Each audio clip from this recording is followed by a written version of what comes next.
एक पंडित जी भोजन करने बैठे तो सामने थाली पंडितानी ने दाल चावल साग रोटी रखी होगी, अचार वगैरह। पंडित जी भोजन करने बैठे कि तभी कोई द्वार पे भिक्षुक आ गया। भिक्षाम देही, हे भैया मैं बड़ा भूखा हूं, कुछ भोजन मिल जाए।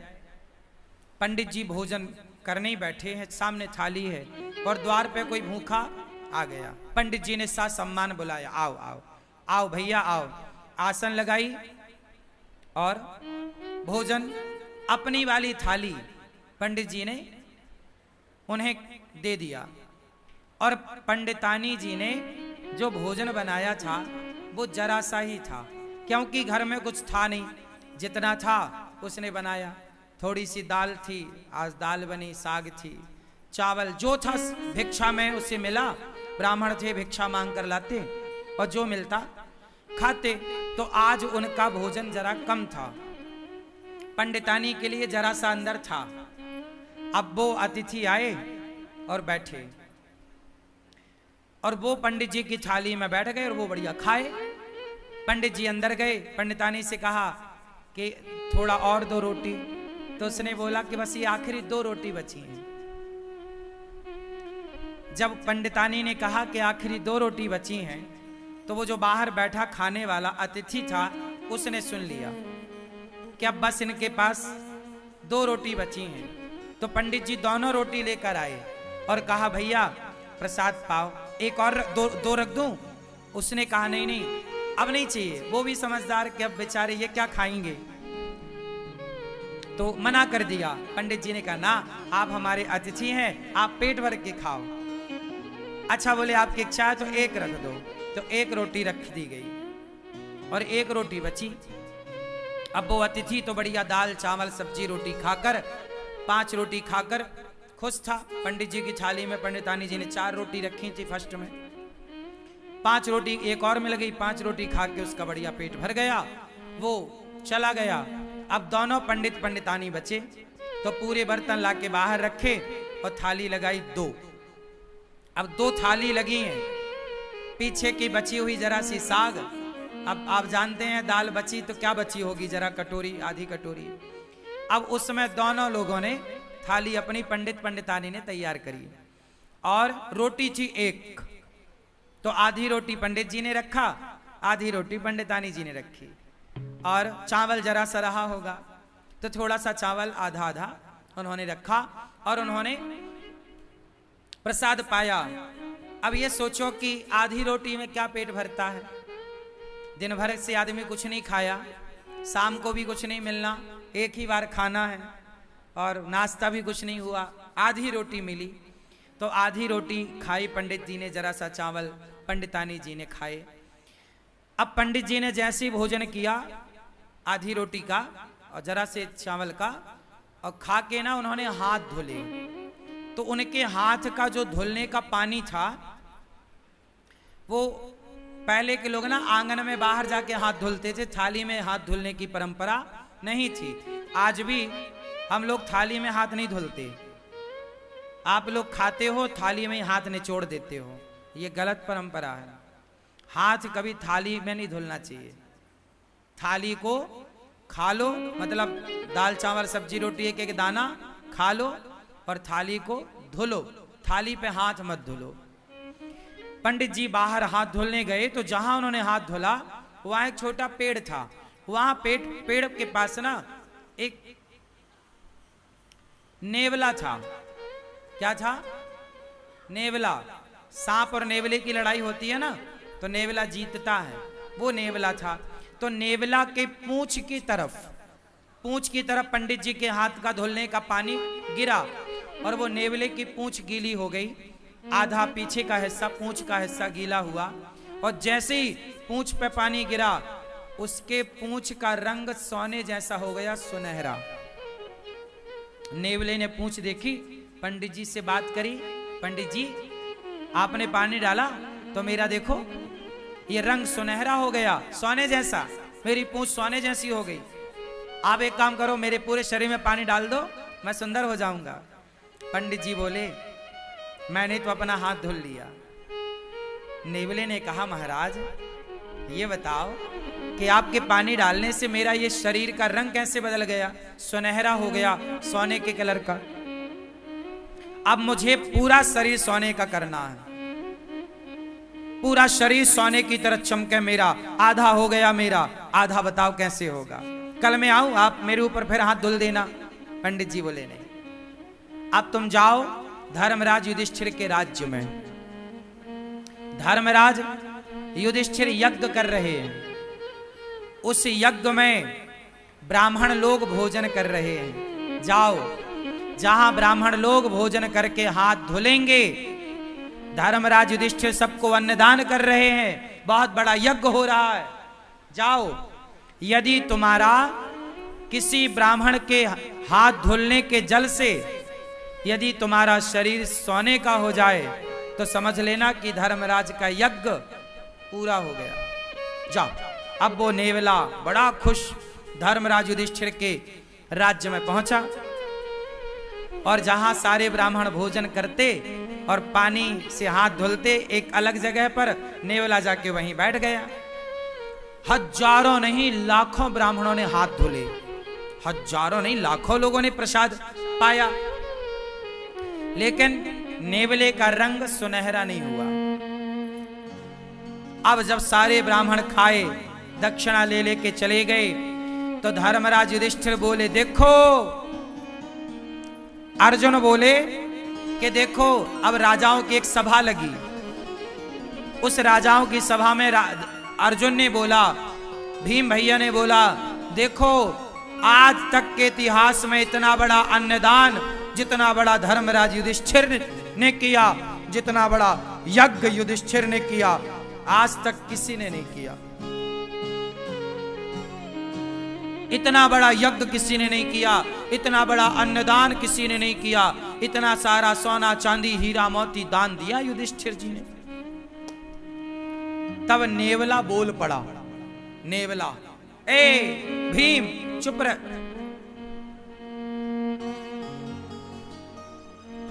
नेवला बोला, भीम भैया चुप रहो, कोई यज्ञ व्यज्ञ नहीं हुआ यहां। यज्ञ तो एक ब्राह्मण के घर में हुआ था। कौन हो तुम? नेवले को बुलाया। भीम भैया ने पूछा तुम कौन हो? नेवले ने कहा भैया मैं तो नेवला हूं। तो तुम्हारा ये शरीर सुनहरे का कैसे है, सोने का रंग सुनहरा कैसा? नेवला ऐसा तो नहीं होता, तुम्हारे ये बाल सोने जैसे चमक रहे हैं कैसे? उसने कहा महाराज यहां पास में एक गांव है, उस गांव में एक पंडित पंडितानी रहते हैं। पंडित जी ने हाथ धोया तो उनके हाथ धोने का जो पानी गिरा वो मेरे शरीर पे गिरा, तो मेरा शरीर सोने का हो गया आधा।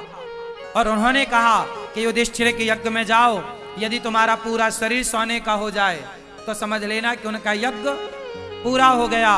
पर सुनो, तुम्हारा कोई यज्ञ पूरा नहीं हुआ, मैंने तो कब से बैठा गीला होता रहा, मेरा शरीर सोने का नहीं हुआ।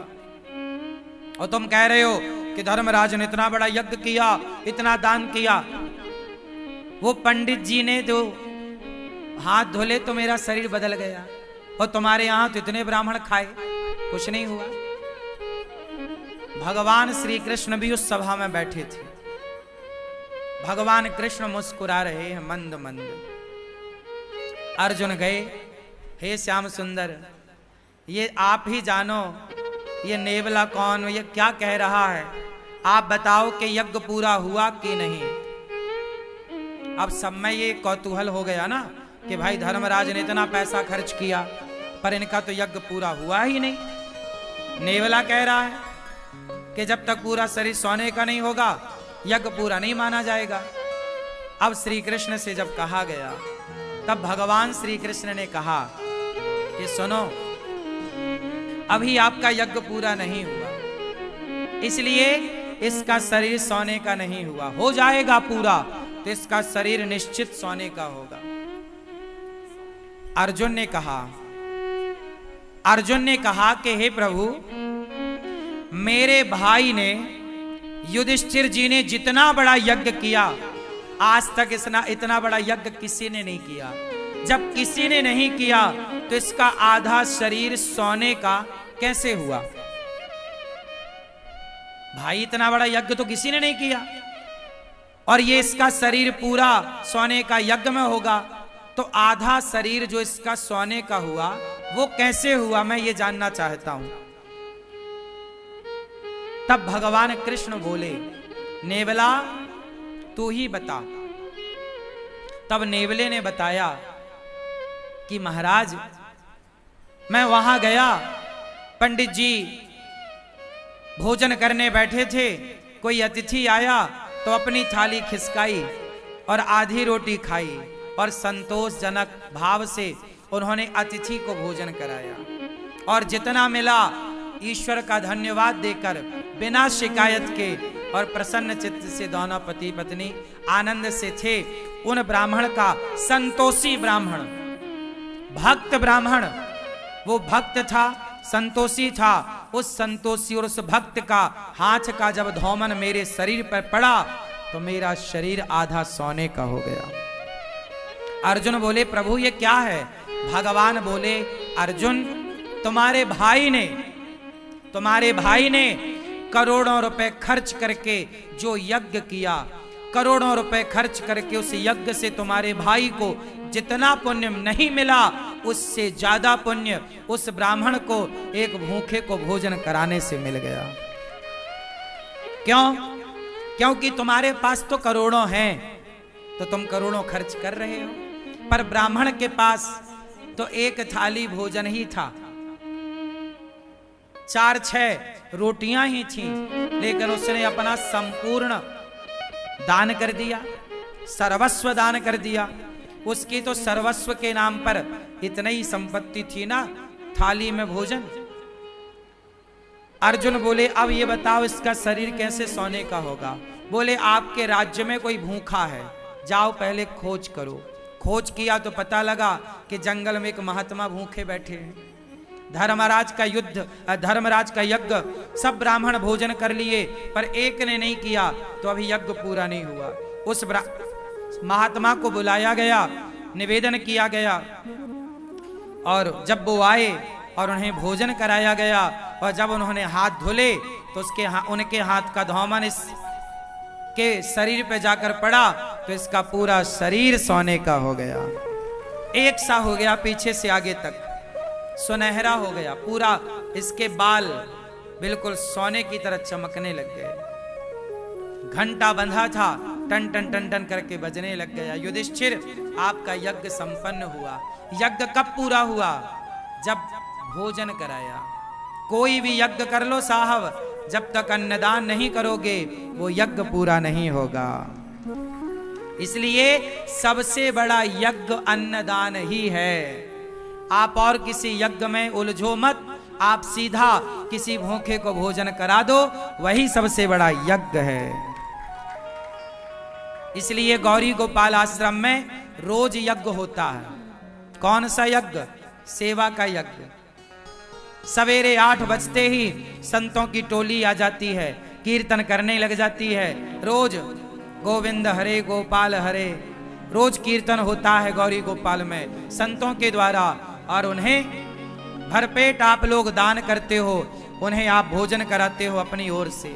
आप लोग जो एक दिन का गौरी गोपाल अन्न क्षेत्र बांटते हो संतों को, तो जितने संत भोजन करते हैं आपके द्वारा, एक एक संत एक एक यज्ञ का फल आपको देकर के जाते हैं। इसलिए गौरी गोपाल आश्रम में जो संत भोजन करते हैं वो किसी यज्ञ से कम नहीं है। तो आप भी अपनी बेटी के नाम से, बेटे के नाम से अन्नदान जरूर करिए। और आप भी गौरी गोपाल आश्रम की ये संतों की सेवा के लिए जो अन्न क्षेत्र अखंड निःशुल्क संतों को रोज अन्नदान होता है गौरी गोपाल में, आप भी अन्नदान करिए और आप भी इस अन्नदान की सेवा से जुड़िए। कोई भी कार्य, इसलिए कहता हूं मरने के पहले गौदान, भागवत और अन्नदान, मरने के पहले ये 3 काम कर लेना, फिर बिंदास आराम से मरना, केवल मरने को रह जाए आखिरी में। मरने के टाइम आदमी कुछ कर नहीं पाता, जीते जी कर लो अच्छे काम, मरने के टाइम कोई ध्यान नहीं रहता। सही है। उस जीवात्मा के नाम से, किसी व्यक्ति के नाम से कोई पुण्य का कार्य हो, आप अपनी माता के नाम से, पिता के नाम से, बच्चों की लंबी आयु के लिए आप अन्नदान करो। गौरी गोपाल आश्रम में अखंड रसोई चलती है, कोई भी आओ सबको पेट भर भोजन। यहाँ रोज हजारों लोग भोजन करते हैं। एक एक व्यक्ति के तृप्त होने से एक एक यज्ञ का फल प्राप्त होता है।